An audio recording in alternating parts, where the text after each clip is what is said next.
That being the case, then let's turn our attention to not only the Vegas Knights tonight. You'll get to see this in two formats. If you're watching this right now as it's premiering, you can also be jumping over and just seeing just the takeaways from last game and then looking forward to this game.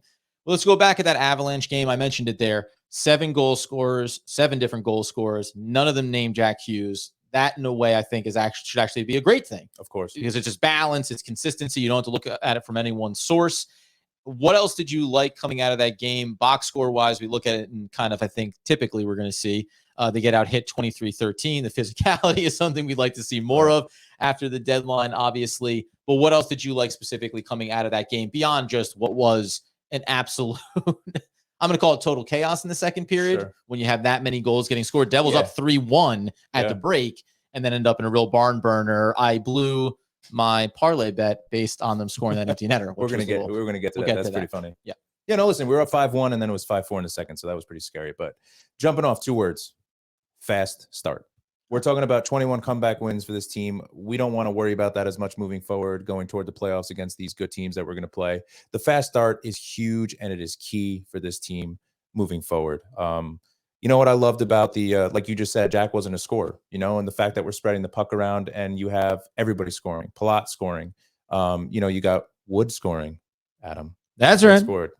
He played well. He was grinding it out. He was beating people to the puck on the boards. Him and McLeod were directly responsible for that Hamilton goal too. So, that's what it's about. It's about forechecking. It's about finishing. And most importantly, it's about being physical and being aggressive on the boards, which is what this team needs. One of the other things that I think I remember, I had to go and look, face-off percentages. When you were talking about the deadline, was one of those guys that you were looking at, because it just crossed my mind before we move on it. Games I've been to live with you, for the most part, I think the Devils do a nice job on face-offs. Absolutely. But did you want to add a little bit of depth there, just in terms of guys that you can rely on for those instances? Because it was a noodle of a thought I had. Yeah, no, I'm not too much worried about that. McLeod and Halla have definitely been great face-offs, with Nico doing it as well. So I'm not too concerned about that. For me, it was all about the physicality and adding the bigger wing, which we did with Timo. And obviously with Lazard being that defensive-minded forward that is a big body, led his team, the Canucks, in hits this year. So, he's going to push some bodies around, which is what we need. We need that physicality. We need that strong play on the boards, which from like a Sharangovich lacks, and you insert Timo right away and you're going to get a lot stronger play on the boards. I mean, it's the same thing with Lazard, and that's going to be the tough part, is finding out who is going to be out of this lineup. Because listen, everybody, even Boquist, if you see Boquist go out of this lineup, you're upset about it because he's been playing pretty well lately.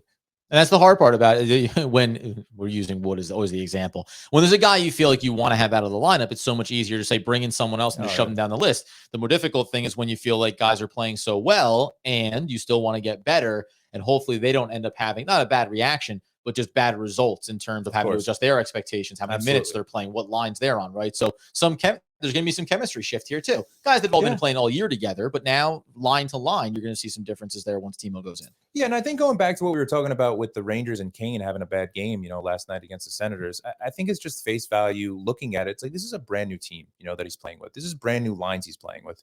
The chemistry is always going to be different when you go in and you jump in. And Devils fans too, don't get nervous if Timo comes out the first game or two and it doesn't look as fluid.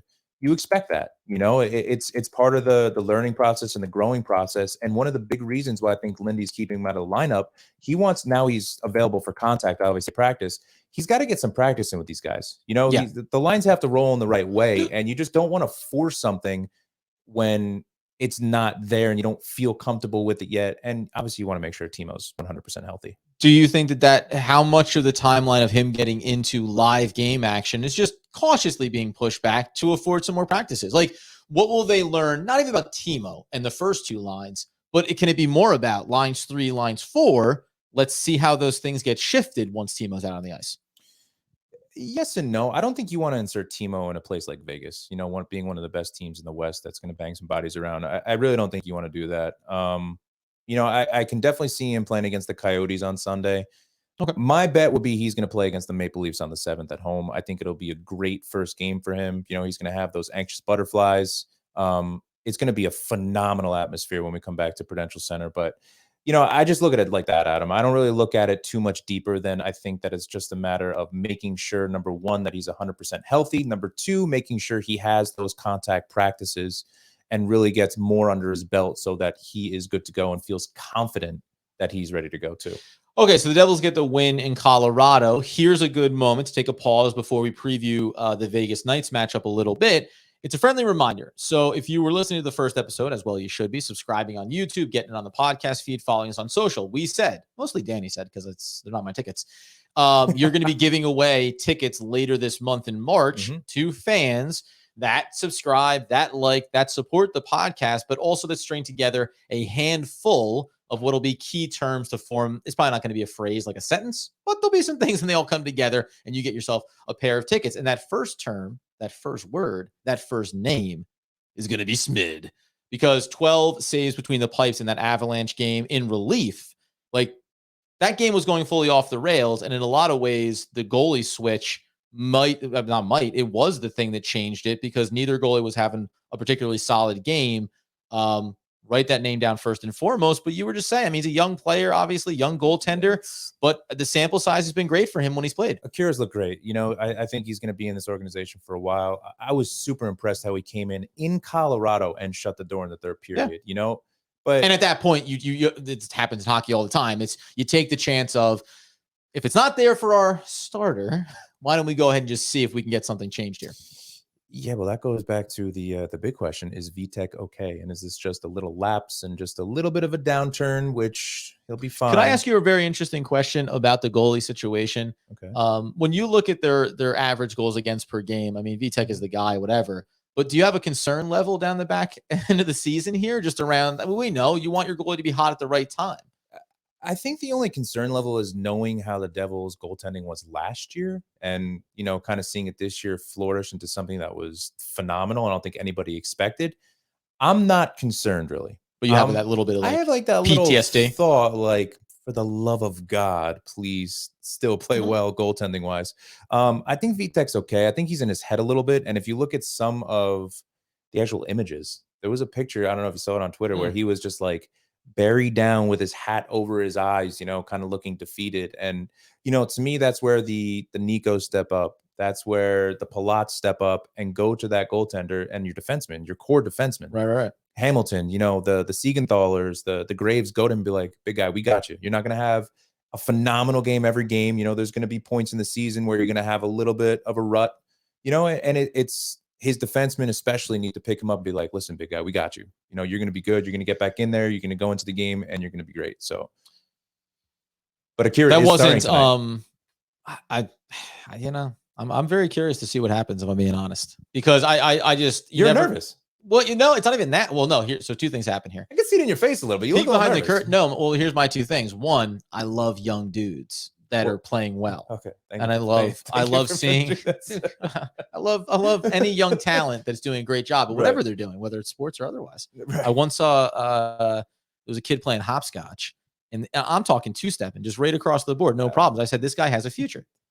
He went back to school, and you never saw him again. I guess I don't know if that's going to take off as a sport, but the bottom line is there's some options out there for people. I know, but when I see Smid playing the way that he is, the sample size is so small. But in the NHL, when when the hot glove is working, you ride with it. So I'm just I don't know. I'm like, when do you start? When you piece together, you got a veteran who's kind of sulking on the bench, having a bad game. Those games are going to come. You have the playoffs looming. At some point, you want to check that box. I think the comfortable thing is that you can always take a chance on something in game, in a playoff game when you're down 3 goals. You try to switch it up a little bit. I just like certainty. And sometimes when you project what you think a player can be a year from now or 2 years from now, sometimes you get excited to want that to be happening as soon as possible. There's no certainty in the NHL or sports for that matter. That too. It's, anybody's job is basically replaceable, and playoff hockey, especially. You've seen a lot of cup teams that go with, Boston, especially. You've seen a lot of cup teams that have gone into playoffs and they're riding the hot hand. They're riding a goaltender that is absolutely killing it. Yeah. So does it mean Akira maybe gets really, really, really hot and we play him in the playoffs? Maybe, but I don't think VTech is going to fall off that much where you're going to have that concern. Right, you'd have to string together 3-4 more bad performances. Point being is, let's not overreact about it. Mhm. Let's just kind of chalk it up to just a little bit of a downside in the season for him. I think he's going to be fine. I'm pretty confident that he's going to be fine. I also think that the Devils are going to clean up a lot of the things they've been doing defensively. So I think that's a big part of it too. Yeah, of course. So, 12 saves by Smid, while impressive, doesn't mean that there weren't things that weren't going correctly before he got into absolutely. Goal. Yeah. And you know, the crazy thing is too, is, you know, VTech gave up those goals, and it was 3 goals in about 5 minutes to make it a 5-4 game. There was a couple defensive lapses, obviously. Right. You know, it's some of those saves should have been made, obviously. You know, he wants at least 2 of those goals back. But at the end of the day, it's really cleaning up the areas in front of your net, you know, defensively. That's definitely going to help this team moving forward. Right now, the puck luck, you guys get it, is a little bit more in Smid's favor when it comes to those little bounces and stuff. Correct. When Smid first got in the game, I think one of his first saves was just pinning his elbow and, you know, just pinning the puck to himself until the whistle blew. He didn't fully know where it was, if it had gotten past him or behind him. And it's like, again, hey, you made the save, but that's that little difference sometimes in the way that we look at things. So we'll see how that goes going forward. Now they have the Vegas Knights tonight. This taps back into the Avalanche game. We're going to do this when we come on. We're doing 2 days a week. Anytime there's a game coming up, we'll take a look at it. Follow us over on social, where we'll be putting up the game. This is 60 out of 82, so we know we're coming down to the stretch here for the Devils, and also where the line stands. And then I'm always throwing out a parlay because I don't believe in single betting serving sizes. It's not the way that I roll. I said it before. The Avalanche game, I got burned on total goals being odd. Who bets odd or even on goal scoring? Here's the way it works with me, and you're going to want to ride with this philosophy, assuming that at some point I win one of these, is when you're making a parlay, first you want to go with things that you like, right? So I did over on 6 goals. I think I had an anytime score maybe for Mercer. You did. Yeah. And then all you want to do is you don't want to be like plus 250. You want to be like plus 355, plus 375. So you just kind of start going through and you see what could get you there. And frankly, it's only an empty net goal. I'm so glad. The Devils weren't greedy about it. I would have won 6-5. I am so glad that you're not a gambler, like a true gambler, because I'm so glad. I go with my instincts. Yeah, because that's not a winning formula, Adam. Just so you know. You say that, but when I hit my 11-leg parlay on the Super Bowl, ain't nobody scoffing at me. So just to let you know, I swing big and I hit big. So when you put those parlays in, right? Yeah. And you have like $10 on it, don't you wish it was like 150? Do you have that feeling? No, because I'm not a degenerate gambler. I like to enjoy myself. That was the big test. $5. Yeah. I just wanted to test you. It's $5 here or there, and then I enjoy myself. Speaking of which, in this game tonight, I'm going with, if you after that, if you want to ride with me, I went with Devils over 3.5 goals, looking for at least 4. That would be the 8th streak. They're on an 8-game winning streak. They're looking for 8-game streak, scoring at least 4 goals. So they've been on a roll there. I'll take Mercer anytime goal. It'd be 8 straight for him if he can get that as well. And then Devils on the money line, which would obviously be a 4-game winning streak. When I originally put this together, I said, like, you know, Vegas loses because they're also on a 3-game winning streak. And I was like, well, that's not. Let's take this thing and turn it around positively. Devils continue their winning ways. How do you feel about that? That's plus 550 on the parlay. You want my honest opinion? Yeah, what do you not like about it? You don't think Mercer's going to score? Because what was brutal was I can lower that number a little bit and take a Jack Hughes anytime goal to get him rolling. I was literally just going to say. So originally it was a game of streaks, right? So Hughes, start your streak, and the Devils continue their streak. Yeah, I mean, the fact that Mercer has 7 goals in 7 straight games is pretty unbelievable. I can see Mercer having 2 assists tonight. You know, I feel like Jack is going to go off and have like 2 goals and an assist for some reason tonight. I don't know why, just a gut feeling. But I like the over, though. I do like the over. I'm with you with. Yes, I'm going for 4 goals from. Yeah, no, I like that. It's if we're going to predict the game tonight, I can see, because I know Vegas has played a bunch of overtime games lately in the last like 6 or 7 games. I can see a 4-3 game in overtime. I can see that. 4-2, yeah. I was thinking a straight up win. I don't need the overtime for that. Listen, that would be better for our nerves, you know. And I think I want to clarify this here. If you're talking about Mercer, who's on a 7-game goal streak, but he's put up 2 goals in 2 of those games across that streak. So he has 9 goals across 7 games. He's been playing unbelievable. Yeah. So why not the 10th? Why stop? Why stop? Why stop? About it. Right before I put in my bet, I want you to win that parlay. Dawson says no, thank you. I'm going straight with the over. I'm going to actually buy the half goal, I should say, to over 5.5, and that's a minus 130. Put a nice $50 on it. That's all you need to do. Are you confident about this game? Two teams coming in on winning streaks in Vegas, obviously on the road. I mean, you're confident in every game. I mean, just to be clear, like, right? Like you didn't Vegas lose to Colorado, I think? Ooh. Didn't they lose 3-0? Do I have to correct you live on this episode right now? Maybe go ahead. But that's okay. Say how you feel about the game. I'll pull it up. I'm not as confident. Oh, did they play last night? They beat the Canes actually, 3-2. So I'm not as confident as I would be, obviously, if it was like the Coyotes on Sunday. Vegas is a stingy team. You know, they're very good at home. This is going to be a tough game. It's a tough test. And I think if we have defensive lapses, I think if we're turning the puck over in the neutral zone and we're not responsible with the puck in the defensive zone, I think that we could easily get beat. However, that being said, I think that we can match them, obviously, with offensive firepower. Okay. I think we're a better team offensively. I think it's just a matter of being responsible on your lines and basically covering up defensively where you need to.